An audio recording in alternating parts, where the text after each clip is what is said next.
Take. I'm your host, AJ Kiersta, NewEnglandTake.com to get more from the program. Thank you to WKXL for picking up the show every Saturday, 8:30 a.m. on Concord and Manchester radio airwaves. Thank you also to the GraniteGrock.com. It's now Friday nights. I need to remember it'll be Friday nights now. The show will be shared over on GraniteGrock.com as well as Concord TV in the rotation in your local community broadcast station. So big thank you to those outlets. NewEnglandTake.com is a great way to follow the program. AJ at NewEnglandTake.com if you have anything you'd like to reach out to me about, opinions, disagreements, anything of that nature, guest ideas. I'm always looking forward to emails.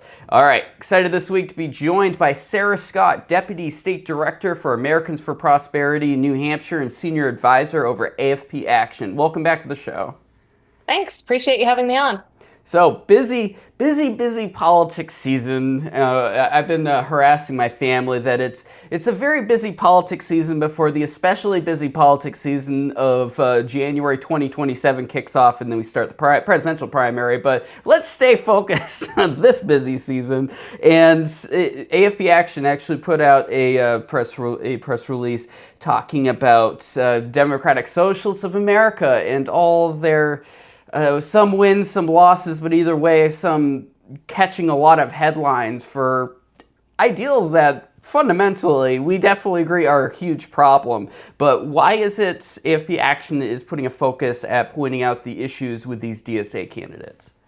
So we've really wanted to highlight the kind of policies that these candidates are supporting, because I don't think the general public and the voters have any idea the type of policies that are actually being pushed in a lot of states. We've seen this through the Michigan primary. I think that if you had asked a lot of ordinary people on the street, like, what kind of policies do you think this candidate would support? They have no idea just how far the Democratic Party has swung in terms of socialism. I saw a poll recently that in 2010, 50% of Democrats had a favorable view of socialism. That number today has jumped all the way up to 66%. And honestly, I think it could even be higher than that. But I think the key thing there is that for those 66% of Democrats, that is not at all in alignment with the general public. The general public sees how things have gone in other states, and they definitely don't want that in New Hampshire. I think in New Hampshire in particular, it's important that we highlight this ultra progressive kind of swing of the Democratic Party to show that, if we are to elect Chris Pappas to the U.S. Senate, this is the direction that the party is going. And he has consistently voted with his party. I think it was 222 out of the last 223 votes.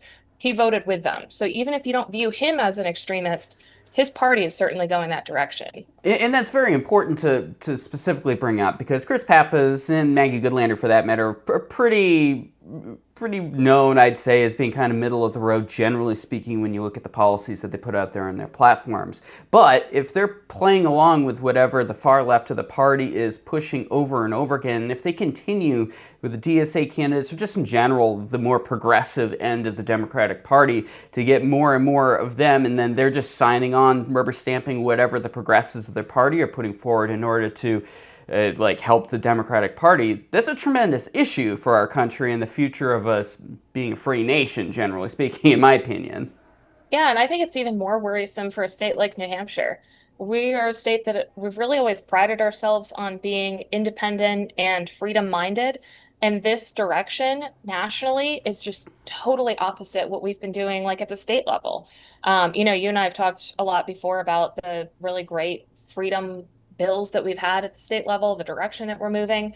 The Democratic Socialist agenda is the total opposite direction of that. And I think setting that precedent at the national level would be super problematic for how that would come downstream to New Hampshire. I think fundamentally a lot of especially the 60% side of Democrats viewing socialism as a good thing comes down to a lot of not understanding the nature of politics and a free market economy. Because I've seen this a lot in the last couple of weeks. So much of people not understanding what socialism is, generally speaking. There's this confusion that social welfare programs are socialism. It's like, no, socialism is the economy. Like, it's the way the economy operates. And from that, because of the nature of a socialist government, yeah, you have all your extra, so you have even more explosion of social programs, functioning or otherwise, or they won't function, but that's beside the point. But that's the reason why they view this confusion. Like, no, so socialism is not just, oh, I get Medicare for all. Medicare for all is an unrelated thing to the nature of what socialism itself is. And people just don't understand that. How do we explain this to people? I think it's tough, especially some of these policies, like rent control, for example. Yeah. That gets brought up in a lot of states. People in New Hampshire are concerned about the cost of housing. And I'll be honest, it's crazy. It's out of control. It's so expensive, whether you're renting or owning. The cost of housing is, causing a lot of people to have to leave the state. So when people hear somebody bring up rent control, they think, oh, well, that's great. I just will be able to afford my bills now, and somebody else has to worry about that. They have no idea where that money comes from then. Like, what are the repercussions down the road of implementing rent control? And I think that people would be shocked to look at, when it's been done before and the results. I think that would shock people to see how miserably it's failed, how it's caused, an even more severe lack of housing. It's caused prices to go up even more significantly. I think people just see it as an easy solution, because overall, like, the cost of living is a huge issue right now. Yep. Everybody's looking at it. Everybody knows their grocery bill is more expensive. And I think it's easy for us to look at that like the most simple solution. And that sounds nice to just say, we're going to have government run grocery stores or rent control or free health care for all. That sounds nice. And it sounds like, wow, this isn't going to be a hard thing to fix at all. People are ignoring our fantastic federalist system that we have in this country, where, hey, a lot of these states have tried these things. We're not starting from scratch. When you hear rent control, you can literally look at decades of New York City and how it has not fixed anything. It has made it worse, especially for the poorer people that are living in ultimately stuck inside of these rent-controlled apartments run by, I mean, to be frank, yeah, they're slumlords, but where's the economics for them to be anything but, because you're not allowing them to actually make enough money to maintain in one of the most expensive cities in the world. You look at what, for example, homelessness and drug addiction in the streets with California. Like, we've seen what happens when you make certain policies, and they always try and scapegoat, well, it's because we need literally everything to be exactly the same way. Once again, circular logic. Socialism, of course, has never been properly tried. That's the solution to all this. But that's always it. It's it. We look at New Hampshire, like, yeah, we've got some real big issues, but our issues aren't as bad as we're seeing to state on either side of us. No, and you can definitely see the impact of that in Maine.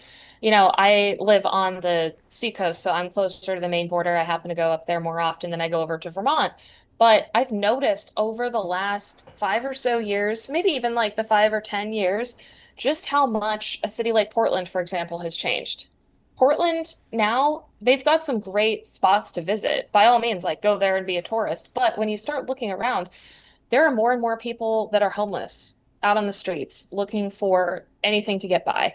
You're seeing more and more people being unable to afford their rent, their groceries, and there's really no solutions there. We're seeing, an increase in drug use, and the same people that keep getting elected there are just continuing to make these problems worse and worse and worse. And the sad thing is, with Portland in particular, because the population is so concentrated there, it's having this overflow effect to the rest of Maine, where, the entire rest of Maine, pretty much outside of Portland, has a totally different mindset when it comes to these policies. But they're just stuck in the direction that Portland is moving. Yeah, and if anyone doesn't believe us when it comes to Portland, we go to Hadlock Field. So that's the Portland Sea Dogs. It's the American League baseball team up there. It's a place, I grew up in Maine. I lived in Maine until basically I went to college. And my family's still up there. And we were one day driving past Hadlock Field. My kid needed to hit the restroom, so I was like, oh, we'll pull into the McDonald's. I'd never seen a McDonald's that looked like an inner city McDonald's in New England, even in Boston, than going to this one where everything was locked down. There were zombies sitting in the booths, people waddling up the street, obviously doped up, and it was disturbing. I felt ashamed to take my kid past all of this. It was the only place I could stop because every other place is shut down in that neck of the woods, because it's disturbing and disgusting, and it shows that it's like, why would you let this continue? And it's because you have the rich people on the other side of town that don't have to see it, but they support these negative policies that are literally hurting the most needy members of our communities, and it's sick. Yeah, it's really sad to see. A similar story to yours. I went to pick up something from Facebook Marketplace there. Thought like online, this looks like a great deal. Was driving through and I'm like, where did I drive to? This feels like a third world country. It certainly doesn't feel like the Maine that I grew up knowing. And I know that on the other side of the border of Vermont, we're seeing the same thing. I don't go out there nearly as much, but everything I hear from people, it's sliding in that same direction. And that scares me for sure, because we've always known Massachusetts was trending in a different direction. I think, for everybody that's from New Hampshire or has been here for a long time, you know that Massachusetts has always had a different perspective on things. But sometimes they seem sane right at this point compared to Vermont and Maine. And so when we see all of these states around us, we're seeing like this trend nationally, like that scares me for the future of New Hampshire. We need to bring back the term yuppie as a pejorative. That I think that's what we do. Yeah. It's true. Because that's where it all comes from. It comes from these people that have migrated out for the most part. It's like, yeah, there's a lot of people that are lower income, obviously, too, but pushing these progressive policies in areas where there isn't the financing to make it happen productively, it just has catastrophic circumstances. And I brought this up before. It's one of those things where it becomes abusive to the poorer populations, like in Maine, where they become reliant on these new services that come up because their economies are so thrashed. It's this vicious circle where things don't get better, more Democrats keep getting elected because more and more people have been drawn into these social programs, or the more money that's coming from pre-existing social programs, and you're just digging that hole deeper, and it sounds heartless and mean, but it's bad. All right, let's shift back to New Hampshire. We got a lot to talk about here. The Senate race. So AFP Action is supporting Senator Sununu, or hopefully to be Senator Sununu here for the primary and for the general here in New Hampshire. Why John Sununu? So we really see John Sununu as the right solution for the problem. Like we mentioned before, like cost of living is a huge issue. And John Sununu has a proven track record of previously going down to Washington and actually addressing these issues. Whereas Chris Pappas has been down there for the last 7 or so years, and what can he show for it? Prices are still out of control.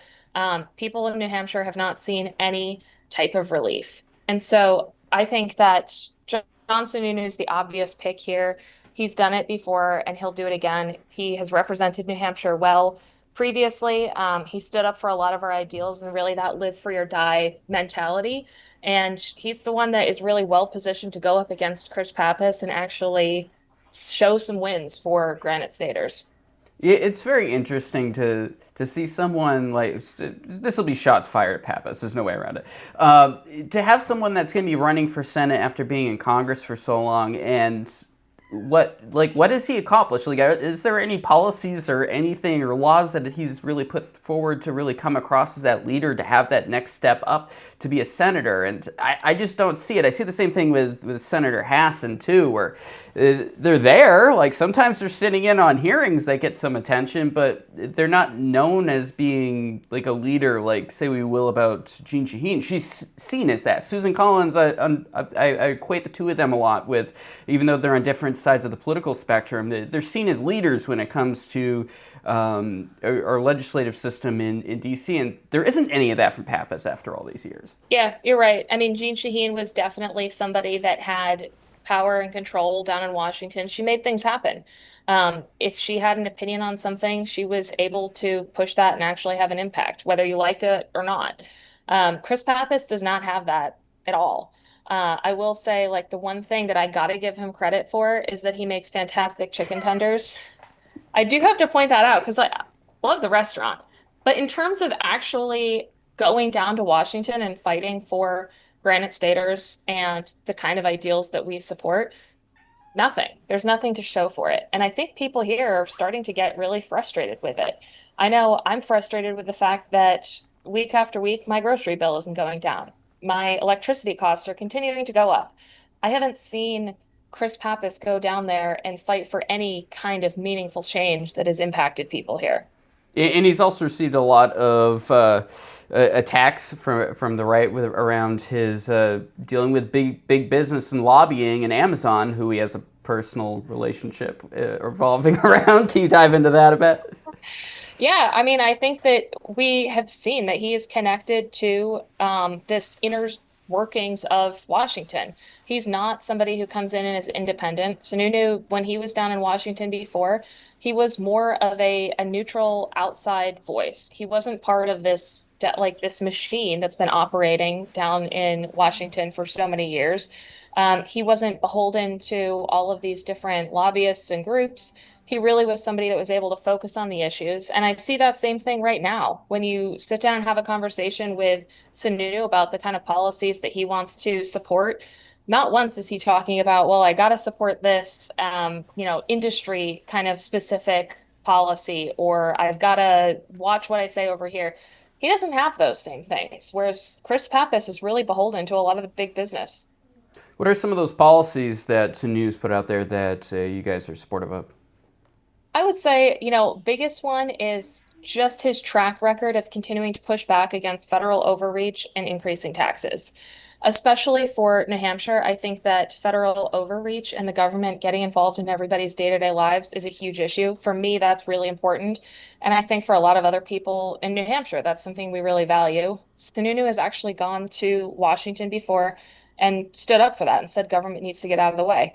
When you look at whether that's, the surveillance state, whether that is small business regulation, whether that is, pretty much any type of government getting in the way of people living their best lives, Sununu's gone there and had that fight before. And then you look at taxes. Chris Pappas voted for the largest tax increase in American history. Sununu has done the total opposite of that. I don't want to see a candidate become elected to the US Senate and then go down there and push more and more taxes that are going to end up on the backs of the hardworking Granite Staters here. This might be a hot seat question for you, but got to ask it anyways. What about foreign policy, which has obviously been a big issue, and in theory, Congress should be involved with some of these decisions that are happening with our foreign policy, Ukraine, Iran, things of that nature. Yeah, I think that foreign policy is a huge, huge issue right now. And I think that people are going to two extremes oftentimes when they talk about this issue. Either an extreme of, we need to go in there and continue spending, continuing to put boots on the ground, or, the total opposite end of that and say nothing's happening. The US doesn't need to be involved. We don't need to pay attention at all. I think that overall, Sununu has done a good job walking that line of being realistic with the situation, but also not somebody who's jumping to say, we need to start a new war, because that's something that's really important to me personally, is that we don't go out there and continue to start a new war. I know you and I have talked about things like this in the past. We've seen just year after year continuing to get involved in fights that are not ours. And so I think that it worries me to go and push a candidate who would push for, a continuing, never-ending war. I don't see John Sununu as that candidate, but Chris Pappas will go along with the Democratic Party. So if they decide that there's going to be a new war to start, whether that's something we see on the table right now or not, I have no doubts that he will go along with his party in that direction. Sununu has stood up in the past and been independent, so I think he would do that again today. All right, let's shift to within the borders of our free state of New Hampshire here. So AFP New Hampshire announced their first wave of state legislative endorsements, and it's great to see. I'll put a link in the episode description if anyone wants to check out any of the things we're talking about here today. But so the slate of people that are up for election this cycle, any big standouts that you want to make sure that people are aware of the race and make sure they vote right the way that you guys see fit for the primary? So I love primary races in New Hampshire because I think it's a great conversation to have around, the direction of liberty in the state. And so we've got a number of different primary races we're involved in. This is just the first wave of it. We will have a few more primary races coming probably in the next few days. But this first wave of it, I think some of the key standouts, one, we've got John Stephen, who is an executive counselor.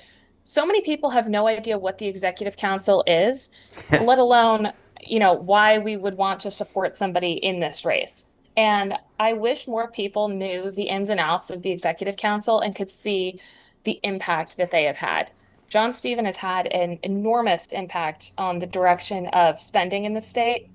If you sit down and have a conversation with him about, the kind of money that he has saved taxpayers over the course of the last 2 years, it's crazy. And this is complicated stuff. There are like hundreds and thousands of pages of contracts that he's going through looking for waste and pointing it out, stuff that other people are not willing to put in the time and the effort to go through. It's not fun. It's boring, but it's really, really important work. So that's one of the races that I think is extremely important for people to pay attention to because most people don't at all follow the executive council. So sending him back to Concord to continue to have those fights is incredibly important. Then we've also got Senator Keith Murphy. He is a fantastic state senator. He was previously a great state representative. Then when he ran for state senate, he is consistently led, I think, over there on a lot of liberty issues, things like housing reforms, education freedom. He's really made a difference on a lot of different issues. But then we've got a whole bunch of different state representative races. And some of these I think are going to be really important. Some of them are like clear contrasts between candidates that have, you know, been an obstacle on so many issues. One of the big ones is, of course, always right to work. We've had a number of legislators that have consistently opposed worker freedoms, or they've also more and more we've seen candidates opposing education freedom. And I think that's like some two of those key policy differences between some of these candidates that were involved in those races. Yeah, everyone gets reelected every 2 years when it comes to the House of Representatives here in New Hampshire. So it is a lot of people. So definitely get involved and look up who is in your ward because it has a genuine impact. And this is something I hear decried occasionally, but more often than not, people go, "Oh, it's cool. They only have like, was it 3,400 people that are within their area that they represent," and that means you can talk to your representative, and they have the ability to create a law that gets heard in front of the entire House, which is incredible. It opens up to. We're always hearing all the nonsense like it's just the free staters that are running everything. It's like there's a lot of local people that are being elected to the state house. It is not some big independent or big singular movement that's pushing everything. This is communities coming together and voting for a person that lives there and can make a change. And you don't even realize, like, for example, at the top of the list for the State House, Caroline Rockefeller is running, and I know her because I do some work over with the law school here in Concord, and I'm like, oh, she's running? Oh, cool, I'm going to have to talk to her about that. Look at this list and see if it's someone you know, because you may be surprised. And the funny thing, I think, and I really enjoy this about, New Hampshire, is that these aren't people that have forever wanted to be elected officials. Yeah. So often it is like Thursday or Friday before the filing deadline of when candidates have to sign up. And somebody's like, I'd never really thought about it. Like, maybe I could do that. Like, what do you have to do? There was one candidate in particular this year who was like, what do the state legislators do? Like, tell me about it. And he heard and he was like, that sounds fantastic. Sign me up. I want to do it. And so I think it's really cool that for New Hampshire, these are just regular people. They're not going to Concord because they have these ulterior motives or they're going to make a whole lot of money doing it. $100 is pretty good pay, but I don't think they're doing it for the $100. And so, like, being able to have those conversations, even when I disagree with somebody about their position on a policy, you're able to actually have a real conversation about it. And that I think is fantastic. All right, we got about 5 minutes left. So looking back at this previous term over at the State House, what are some wins that AFP has managed to rack up? So I think one of the biggest wins from this past session is definitely around business taxes. We were able to have an impact on cutting the business enterprise tax again, which is essentially a payroll tax. So we've worked on this issue for a number of years now, and we've seen consistent progress. But back in 2014, we had some of the highest business taxes in the Northeast. And we've seen real progress since then, and we've seen more and more businesses coming into the state. And so I think continuing this trend of cutting business taxes and making sure that we are the go-to location for employers is really fantastic. So I'm really encouraged to see that. And the other thing to note on that is that it's not a one-time tax cut. This is something that as revenue continues to increase, we're going to see that dropping over time. So I think it really shows employers and business owners the direction that the state is moving in so they can have that confidence when they're trying to figure out, am I going to stay in New Hampshire or am I going to move my business to New Hampshire? They want some kind of an idea that, this is going to be here long term. And I think we're showing them that there. Some of the other big wins, I think, are, around education freedom. We've made so much progress on school choice in the last 5 to 6 years. And we've continued that again this year. We worked on, defending education freedom accounts, but then also working on home education. And that's something that we were able to continue to move in the right direction of getting government out of the way and making New Hampshire more free for homeschoolers. That was especially important given the direction that a lot of other states are going in. We've seen some, even in the Northeast, but across the country, states that are trying to put more and more regulation on homeschooling families to prevent them from doing that. And so New Hampshire, again, is different than everybody else. And we're showing people that if you want to come here and educate your child, parents have the right to decide how they want that child to be educated. And I think that's really just overall such a positive message to be able to send that we respect parents' rights. So then we've got a whole bunch of other issues, tackling things like healthcare and energy. Overall, this year, I don't think there is an issue that we haven't made some amount of progress on, which is so encouraging. And we really haven't taken steps back either. We're just continuing to push ahead. That's great. All right, so if people want to learn more about what Americans for Prosperity New Hampshire is up to, or AFP Action for that matter, where should they go? Who should they follow? So you can follow Americans for Prosperity New Hampshire on Twitter. You can also follow our national efforts for Americans for Prosperity Action, also on Twitter.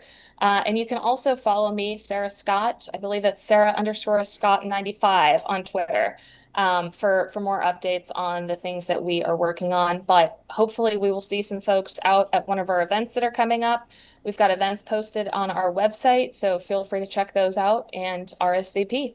I definitely suggest everyone checks out those events. I covered a few of those previously, and it's a great way to get the feel of, you get lawmakers and experts in the room, plus you get some free food, and you get to talk with a whole bunch of people that you either agree with or disagree with too, which is interesting. You get a unique selection of people that check these out, and it's a great way to dive a little deeper. As we talked about earlier in the episode, people don't understand the nature of a lot of these subjects. I don't either. So get out there and get informed, and this is a great way to do it. Sarah Scott, Deputy State Director for New Hampshire, Americans for Prosperity, and Senior Advisor over AFP Action. Thanks so much for talking to me today. Thanks so much for having me on. All right, NewEnglandTake.com. That is a Substack. You get every episode in your inbox. The video, the podcast feed, any articles I decide to put out there randomly as time allows. Follow me out there for sure. Big thank you to WKXL for picking up the program, an independent radio station in Concord and Manchester. Next up over there is Facing the Future by the Concord Coalition. Thank you to thegranitegrok.com. Be sure to give them a follow. They put the show out every Friday. And Concord TV, thank you to them also. I also want to give a shout out to Live Free Press. They republished my article breaking down the Concord Monitor's journalism issues and staffing issues and lack of staffing issues and experience. Definitely check that out. It does have an impact if your local outlets aren't held accountable. So please check it out. Give it a share. Big thank you to everyone for checking out the show. AJ at NewEnglandTake.com if you want to reach out to me. We'll talk to you soon.